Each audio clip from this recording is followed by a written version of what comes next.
Hello, everyone. Good day, good day, good day, or good morning, or whatever it may be in your time zone. So there's a lot to talk about, and this live might run longer than my usual lives. Hopefully you can hear me okay. I am outside. Hi, Angie. I'm glad you're here because I know that you're one of the people that commented on this original post, so hello. And also, firstly, can we talk about like this?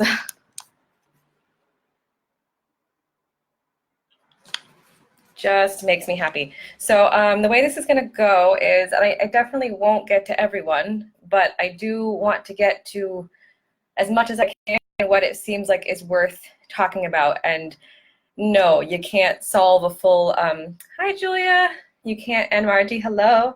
You can't solve a full Margie, you can't solve a full limiting belief in the span of a Facebook Live, but you can talk about it, you can begin to learn more about it, and you can also get a glimpse of how I work as a mindset coach. And for those who have not worked with me one-on-one before, hi Peter, I do mindset coaching, energy transformation sessions, and readings, and I soon will be making a video on what all of those things mean. So I want to start by just going comment by comment, but I want to briefly start with Sophia's because it is a great introduction, which says, I love how this question makes me think. Awesome. What are limiting beliefs? So what is a limiting belief? To me, it is a belief system that you picked up from somewhere, anywhere, your parents, your friends, school, society, conditioning, ancestors, past lives, anywhere, that stops you from being the full potential of who you are supposed to be, of who you are. Like everyone has the access to their full potential. It's just a matter of tapping into it. So, and then Sophia writes, is reality limiting? And if so, is that so bad, or is it better to face it? Reality versus belief. I don't think reality is limiting unless you feel it is limiting.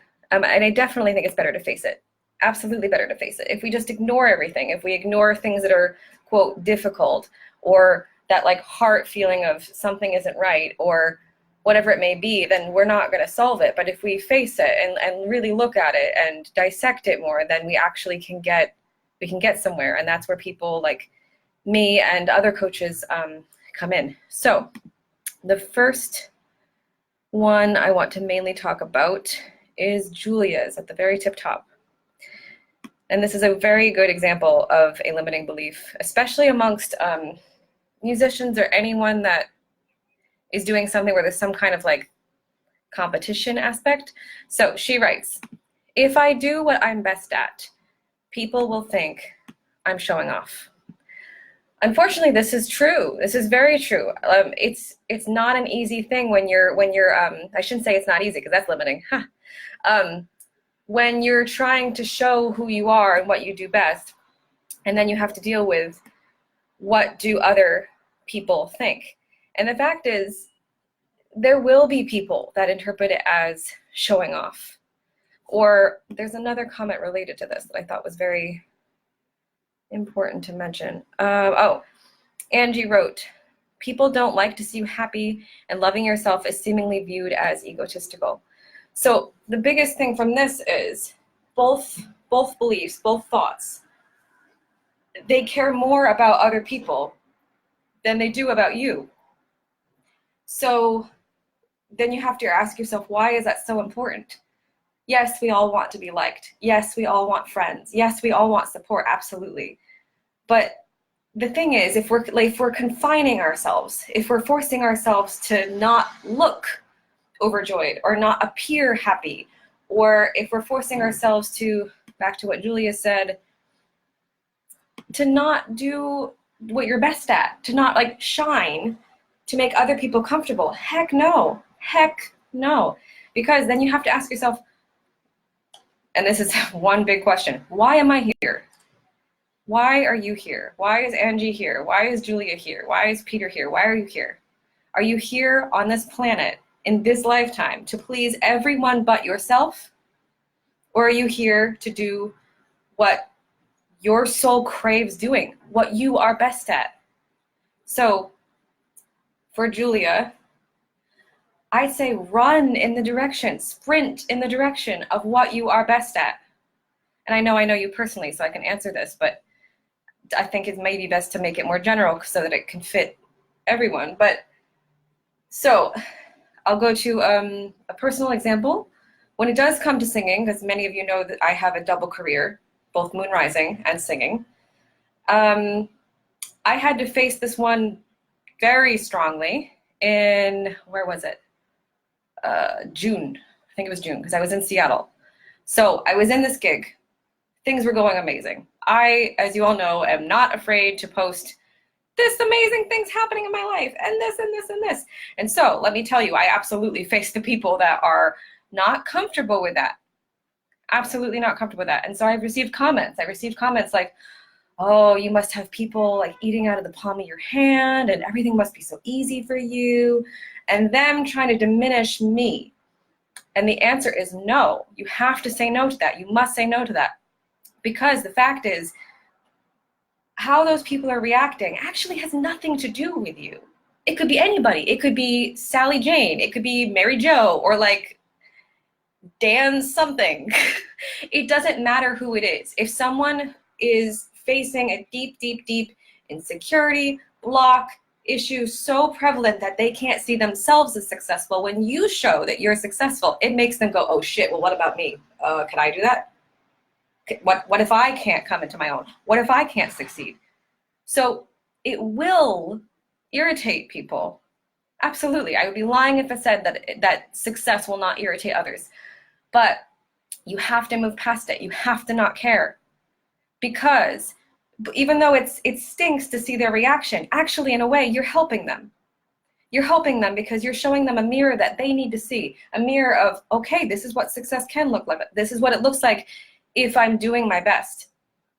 And it's not showing off to do your best. It's shining as the best thing that you are. It's shining as you. It's being you. And you have to be you. That's why you're here. You're here to be you in whatever way that means. No matter what you do. It's really, really cool that in MoonRising we have such a variety of careers too. So, and the other thing I will say is, as you move up the ladder, up the spiral of personal growth, of which people can't always see on the inside, but they can see it on the outside from how you're doing in your life, and so of success, as you go up the spiral, as you improve things in your life, yes, you will notice that certain people in your life do drop out.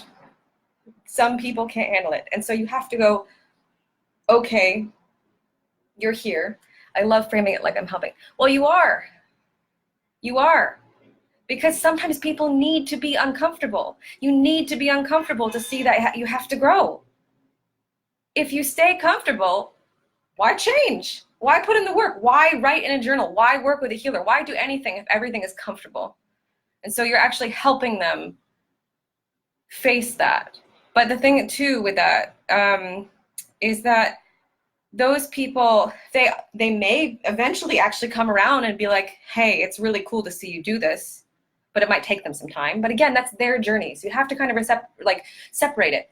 This is their journey. This is mine. I focus on mine. I am aware that people are going to like throw things at it. People are going to be affected by it. But this is my journey. This is your journey, Julia, or Angie, when you were talking about showing that you're happy. Oh my God, that's so big. You deserve to show that you're happy. You deserve to be happy. Every single person in here deserves to be happy. Oh, and I just keep like losing my thought process here. Oh, so people will drop out of your life as you move up the spiral. It is something I have seen over and over and over in my life, especially lately because I've made drastic changes in my life, moving across the earth, you name it. And it sucks. It sucks to lose them because you miss them. However, everything is a vibrational match. So again, you might make people uncomfortable. You might help them in their way from observation, but they'll go away. They'll disappear out of your life. But what will happen, the magical thing that will happen is, Julia, I'm just going to keep using you as an example. If you continue to rise and you continue to show your best and do your best and quote, show off, then you're going to begin to attract more and more people that do support you. people that are more on your level, people that are also proud to be doing what they do. So you, as much as it stinks to lose people, as much as it stinks to see, quote, haters and people have negative comments, it's their journey, not yours.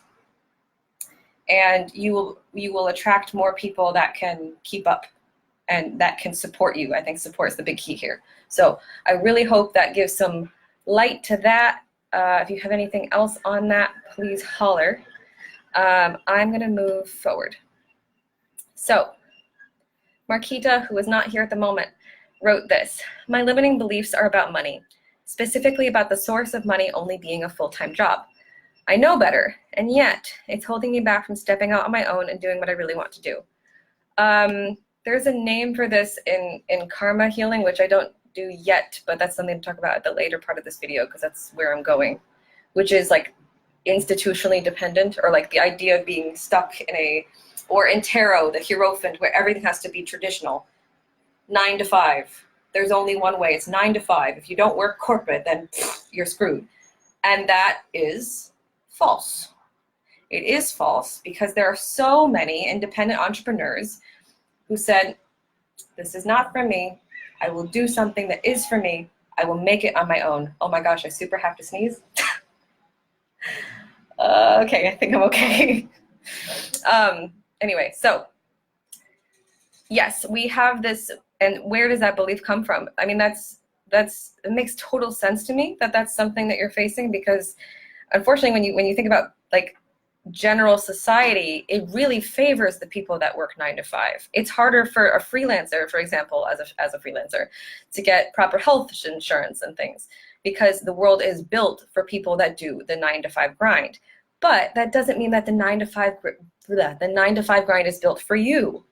And if it's not built for you, which it sounds like it's not from your comment, then it's really time to, I'd say, open your mind more. Look outside, see what else you can craft up. And I so want to give an example of a friend of mine and what she's thinking, but I didn't ask her, so I can't say it, but it was good. So I guess I'll just use me. So, for example, before singing really took off, before MoonRising was even a seed of an idea, I did temping, and I hated it. It was so energetically draining. But little by little, things shifted because I knew I had to shift them. And believe me, I was stuck there for a while too. But eventually you cut off the loose ends. And when there's this, if I can remember the phrase, something like, if you take the leap, the net will appear.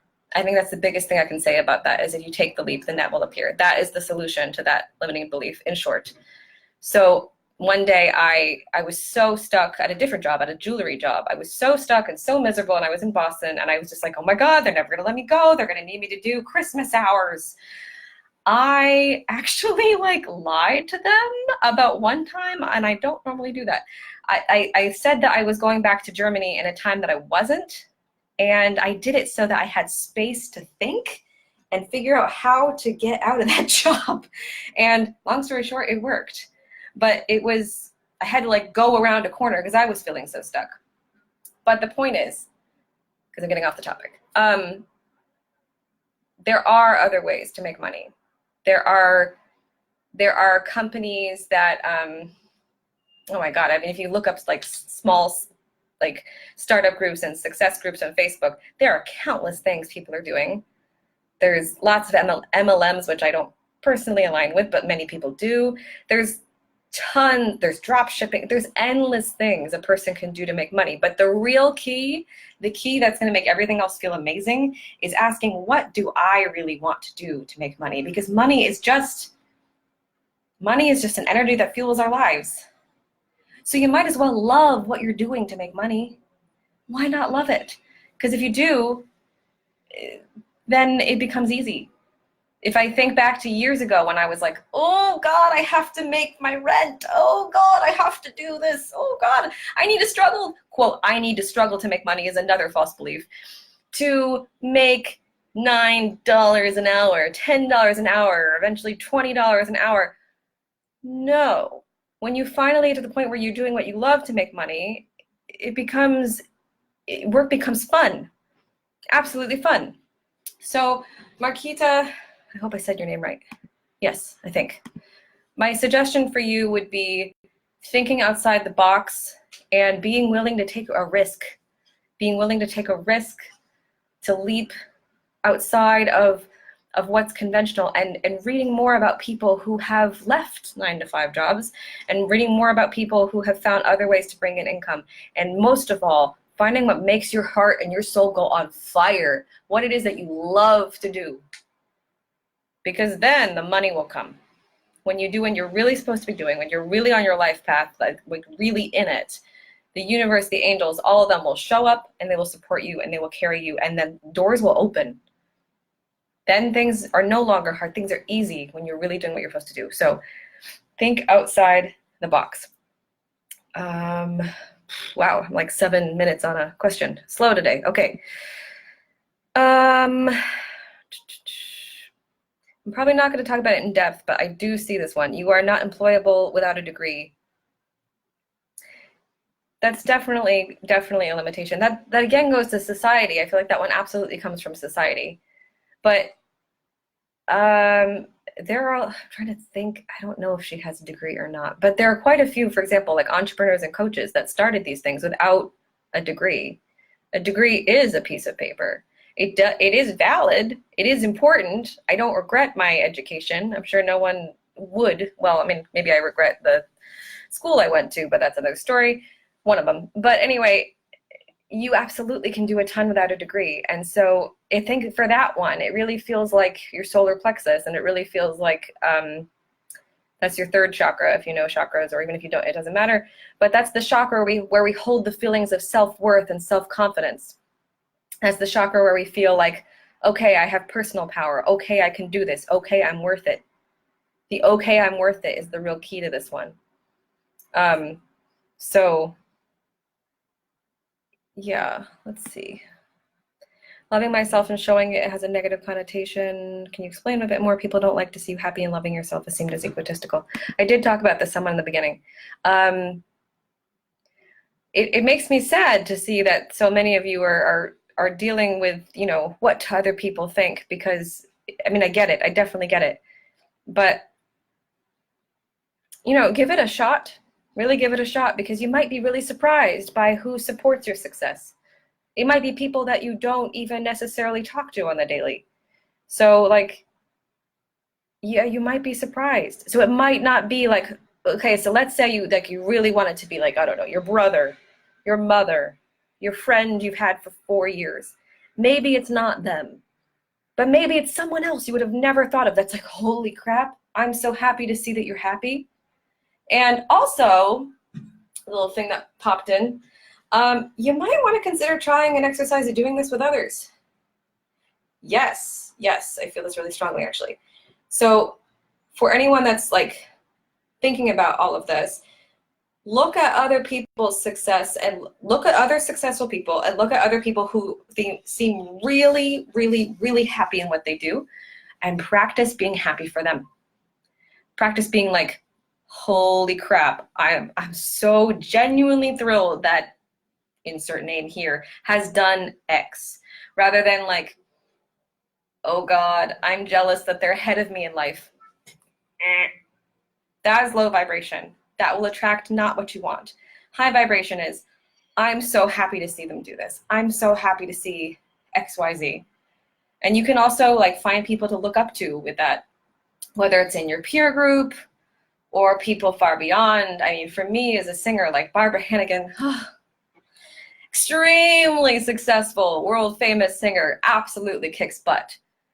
And I am thrilled to see that she kicks butt. And all the people that I see that are also doing what I'm doing in both worlds, in coaching, readings, and in music. When I see people be successful, I'm like, yeah! So practice that. Because the more you can practice that for other people, I would guarantee, I shouldn't say guarantee, but I would place a heavy bet that you will attract people doing that to you. And also, you'll find it feels really dang good.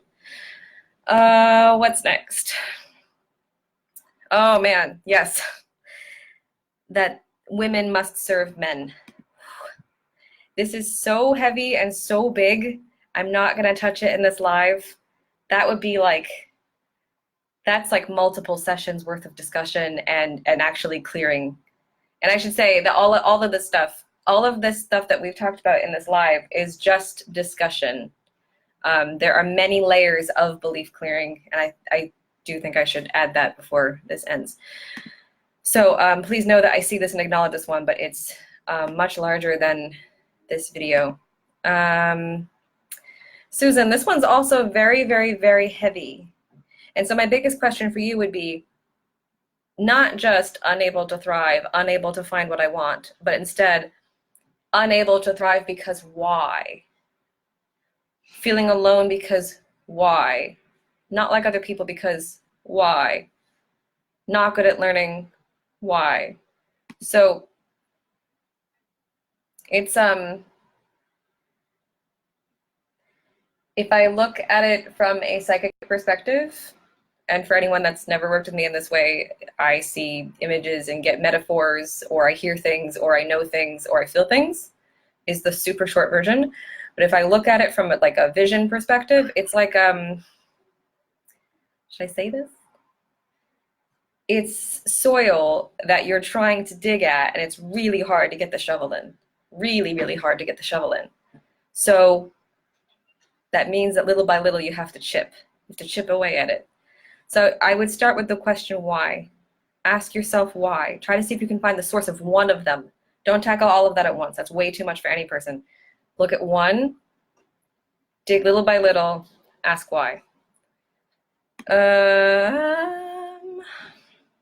Carrie, I'm not good enough at or for. Okay, so this kind of, and I gotta be mindful of time, because we're already at 22 minutes. This is kind of the opposite of Julia's in a way.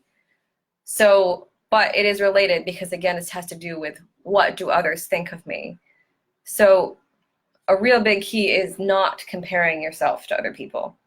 Do not, and again, I know that you're also a performer.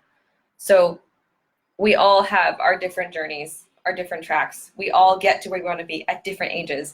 I mean, there's this like crazy expectation of, I must have my life fully together by age 30. I must have a house. I must have tons and tons of money. I must have a family and kids and a husband. And if I don't have those things by 30, I have somehow failed. Total bullshit. So, I lost where I was. I'm not good enough or for. I went a little off topic. So what if instead you just believed you were? What if you said to yourself quite a bit, I am good enough for this. I am good enough. Because saying I'm not, honestly, it's very protective, and I get why it's there. If you say I'm not good enough for X, you're protecting yourself. You're saying, okay, I can't possibly face rejection because I'm not good enough. So I'm just going to separate myself. I'm going to put myself here, and the goal is over on this side, and I can't reach it. So you're protecting yourself. Protection is valid. Honor that. Thank that. Thank the fact that you have a part of you that wants to not get hurt, to not face rejection. But the alternative is, well, not even if we get, pause. If you stay in the and I want to make sure I'm not missing any comments. Hi, Lisa. Lisa, feel free to add one. Add a limiting belief if you'd like. If you continue to believe I'm not good enough for blank, the vibration of that is going to be exactly what you're saying. So then when you go to sing or do whatever you're doing in that moment, you're not going to feel good enough, and thus it won't be as good as you can do, and thus you won't get the desired result. So instead, I am good enough. Going in confident is the biggest thing that you can do. And that's not to say that you shouldn't still learn and grow. Of course you should. We always should. We're never done, ever. I feel like even at 80, it'll still be like, okay, coaching, reading, maybe not the voice lesson at 80, but you know. Yeah, so that is my thought about that. My family won't support me and or think I'm nuts, Renee. Let's see. I think that one's a bit more specific to you and probably a little bit less, well, my family won't support me. That one is fairly general. Again, a lot of these relate to I care more about what other people think than what I think. And if you gain nothing else out of this entire video, then gain that. What you do, what you think, is the most important. Other people, they don't run your life. You run your life, period. Got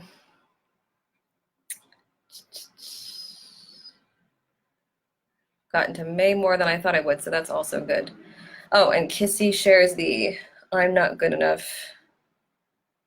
But yeah, again, what if you are good enough? What if you, and okay, another thing about this, as again, a performer. Performing, for example, is so dang objective. One person could love what you do, and another could be like, it's shit. But again, who cares? You know what's best for you. You know what you're capable of. You have to dig really into like the depths of what am I capable of? And that's where the answers lie. It is nothing to do with the other people. They literally don't matter. Rachel, insert easy task here is such a hassle. This one has stopped me from doing the small tasks, which completely railroads me from doing the bigger tasks. Relatable. Relatable. I also find this one a challenge. Absolutely. So, and it does relate to self-sabotage, because as we delay things or dismiss things, it can be a form of self-sabotage, which we don't want. Honestly, I think just like diving head first, diving head first and making up phrases, and I'm in my own language. Diving in head first and making lists and crossing things out and just showing yourself. But also like the vibration of getting stuff done, as much as it sounds silly, even making your bed in the morning can give you the vibration for the whole day of I am accomplishing things. So keeping in the vibration of I am accomplishing things. And also you don't have to call them small tasks because they may be smaller, but the vibration of them is going to add up to the big things. So yeah, hope that helps, Rachel. Oh my God, I am getting to almost all of them. Guys, this is nuts. All right, Gwen, there's not enough money for what I want to do. If we reverse that and we think to ourselves, there is more than enough money for what I want to do, suddenly we take the restriction around it. We take the, oh, I'm trapped, I can't, and we release it. So again, if you think, okay, sure. And again, a lot of this, I know many of you are artists, and this will be the last one because we're at 28 minutes. Oh my God. Many of us are artists, not all of us on this page as well. And yes, there's not nearly as much artist funding just as a fact compared to other types of funding in the world. But if you really think like broad, there are a ton of rich people on the planet. There are a ton of patrons of the arts. There are a ton of scholarships that exist. There are a ton of ways to make money that we might not think of naturally, that if we are open to all forms of income, we can't just think, oh, money has to come just in the form of a 9-to-5, or money has to come just in the form of this or this or this. No. When you manifest money, you open yourself up to all possibilities, and that brings in the possibilities for more things to appear. So I would just say take the restriction off of it and keep your mind open, really, really open. There's restriction and the vibration of restriction because that thought has restriction, not because the actual fact of the sentence is true. So I hope that helps as well. If I didn't fully get to yours or go majorly in depth, do not be offended. I love you all. Everyone's left. There's still more to say, guys. So for whoever does watch the very end of this video on a repeat or something, kudos to you. There are many updates to MoonRising, which is that it's about to take off even more than you could possibly imagine, or than I could have imagined in January by far. So I offer currently mindset coaching energy transformation sessions and full channeled readings, but I am also training with a shaman and a karma healer, and working with an Akashic record reader. And so if things go the way I think that they will, I will be offering more services in the next few months. And I'll leave it at that. Also with the membership, it's about to go through an expansion. Yay, someone is watching the very end. Hello. Oh my gosh, hi Mike and Lindsay, hello. So the MoonRising membership is about to go through an expansion. Sometime in October is when it will begin, of making courses. So that's about to grow. And as I said, with one-on-one, I would like to train to be a karma healer, which will be a major game changer, because that's also what sparked my initial spiritual awakening. So I leave you all with that. Thank you all so much for watching. I hope it was helpful. Here's a glimpse of how I work as a mindset coach. It's small bits. When we're actually doing a session, oh, this is what I didn't get to. When we're doing sessions, we're actually fully working through it. If it's an energy transformation session, we're working through it by digging into the past of this life, past of past lives, and sending light to it, and literally scrubbing away the energy of what does not serve us. And for the mindset part, it goes far deeper in than this, but this shows a glimpse. And with readings, readings are not clearings or healings, but they are connecting to benevolent loved ones, spirit guides, ascended masters, and archangels, and seeing what they show me to tell you. So again, thank you all for watching. This is my longest live yet. So that's exciting. And I will be in Italy next week.